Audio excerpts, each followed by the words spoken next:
Hello, what's up, ka-Team Jerjer? Ako nga ay nabudol nitong machine cleanser. Pag na-try mo to, talagang malilinis pati budhi mo. Ang tamang paggamit pala nito, ka-Team Jerjer. Pagpapakulo ka muna ng mainit na tubig, tapos lalagyan mo lang ng paunti-unti na asin para mas malasa. At sinet na nga sa 16 minutes para mas lumambot yung karne.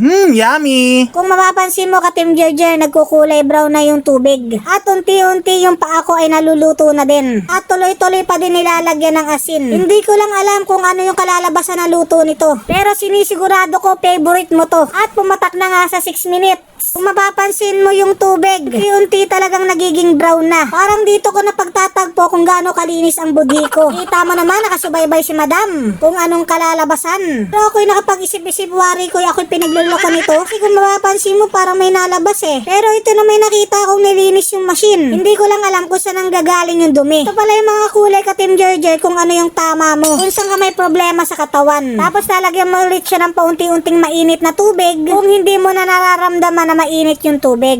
At lumipas na nga yung mga ilang minutes, ka-Team Jerjer. Ito na yung kinalabasan niya. Nagulat ako. Ganito na pala kadumi ang budhi ko. Pero sa totoo lang, ka-Team Jerjer, mas okay na gumagamit ka ng ganito paminsan-minsan. Para yung mga talk shit sa loob ng katawan natin, na ilalabas siya. At hindi siya nai-stuck sa loob ng katawan natin na nagkukos ng sakit. Ang halaga pala ng machine na to, kung bibili ka, medyo maglaan ka lang ng budget. Nasa 33,500 to 35,000 yung presyo nitong machine na to. Ang tatak niya ay Noah Ion Cell Cleanser. Na-check ko, available naman ito sa Lazada at sa Shopee. Kaya wag ka na magulat. Pag nakita mo, dun talaga naglalaro yung presyo niya. Kaya't boom! Dinuguan!